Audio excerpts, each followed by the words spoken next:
HOA Karen called the cops to my grandson's lake farmhouse, not knowing the sheriff was his godfather. Have you ever seen someone try to get a kid arrested for walking into his own house? Well, it happened last July. And let me tell you, it backfired so hard the local HOA is still trying to pick up the pieces. It was my grandson Mason's first weekend alone at our family's lake farmhouse. He's 17, responsible, smart, polite. I taught him everything he needed to know out there: how to run the generator, check the water tanks, feed the ducks, even fix a busted well line. That cabin wasn't just wood and windows. It was legacy. So when he pulled in on Friday afternoon and started unloading groceries, he had no idea he was being watched from across the gravel road by Karen DeWitt, self-appointed ruler of the Willow Glen Lakeside, HOA. You know the type. Round-faced, angry at everything, sweating through a floral button-up that had no business being tucked that tight. She looked like she ate bylaws for breakfast and washed them down with lemonade she fined kids for selling. Karen had lived down the trail for 3 years and had always tried to claim our house. Technically fell within the HOA border. It didn't. Not by an inch. But that didn't stop her from sending passive-aggressive notes taped to our mailbox like, "Your porch lights violate Code 7B2, and ducks must be leashed in community wetland zones." We ignored her, politely, until that day.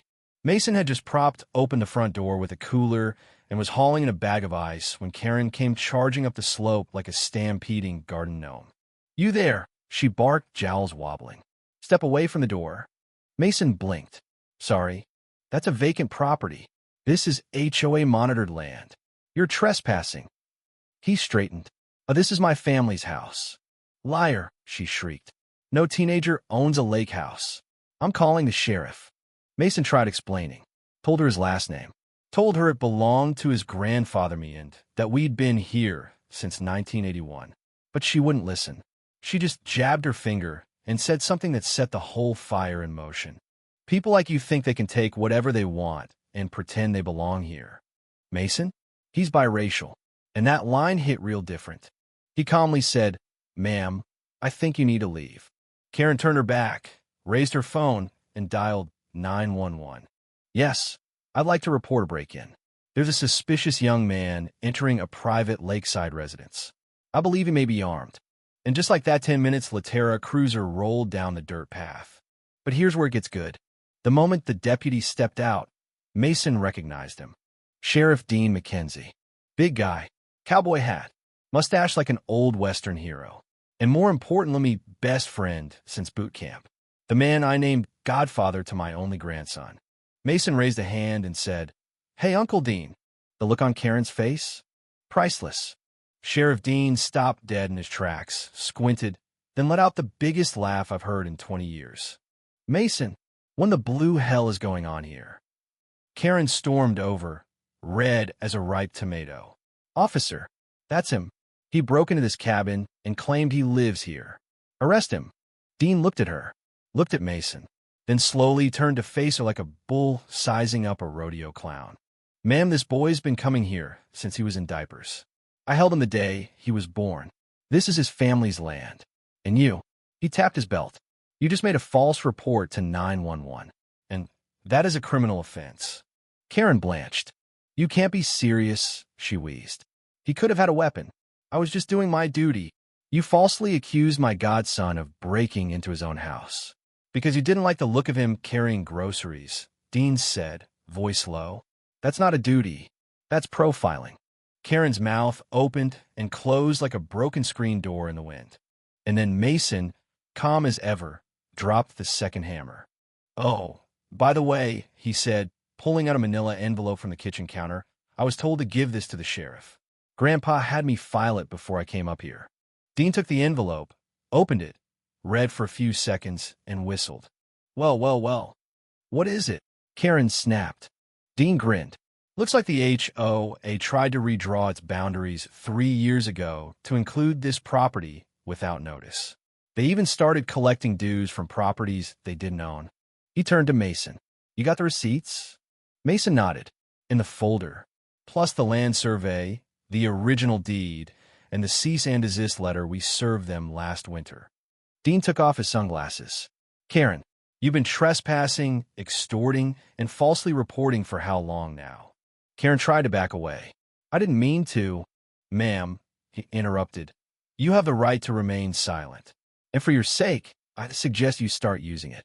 Karen didn't walk back to her house that day. She was escorted mud-stained wedges sinking into the lake path, while her HOA vest flapped uselessly in the breeze like a flag of surrender. Sheriff Dean had her sit in the back of the cruiser, not cuffed, but clearly not in charge anymore. And that was just the beginning.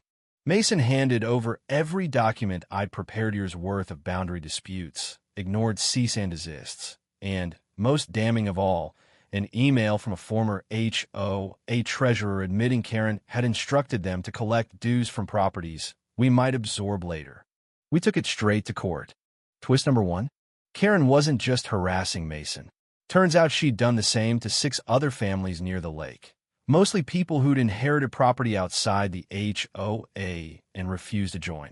She'd labeled them rogue elements. An internal board emails we subpoenaed and printed in full. Her own board turned on her within 2 weeks. 3 members resigned, issuing statements that they'd been manipulated by misinformation. One even admitted that Karen had altered neighborhood maps with Photoshop to make it look like the farmhouse sat within their jurisdiction. But she wasn't done ruining herself yet. Twist number 2. Karen had filed for HOA funds to repair a community shoreline deck. Except that deck was actually part of her private back patio. She used $9,400 of HOA money to replace her own rotting lake deck and build it to the community. Once that was exposed, a full-blown county audit began. Investigators found misused funds going back 5 years of intense for board-only socials, HOA-paid security cameras pointed at neighbors' windows, and suspicious monthly consulting fees listed under Karen's maiden name. We sued the HOA into the dirt. By late fall, the board was dissolved under court order. Karen was charged with misappropriation of community funds, false reporting, and harassment of a minor. She pleaded no contest, got 6 months probation, a personal restraining order from my family, and was banned from any future HOA leadership statewide. But that wasn't even the most satisfying part. The lake? Still ours. The farmhouse? Officially designated historic, thanks to my late wife's preservation efforts. Mason? He's now co-listed on the property title, and last week he spoke at a youth town hall on property rights, racial bias, and standing up for your name. And Karen? She moved away and shame her house, quietly sold to a couple who planted sunflowers where she used to spy with binoculars. Last I heard, she tried applying to a community standards board in another district. They denied her before she finished her coffee. Mason and I sat on the dock, not long after the case closed, fishing rods out, ducks quacking in the distance.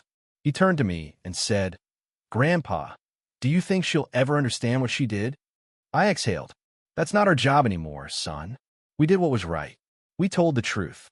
The rest, well, that's up to her. So now I'll ask you, was Karen truly protecting the community that day? Or did she just declare war on a boy she never really knew?" The end.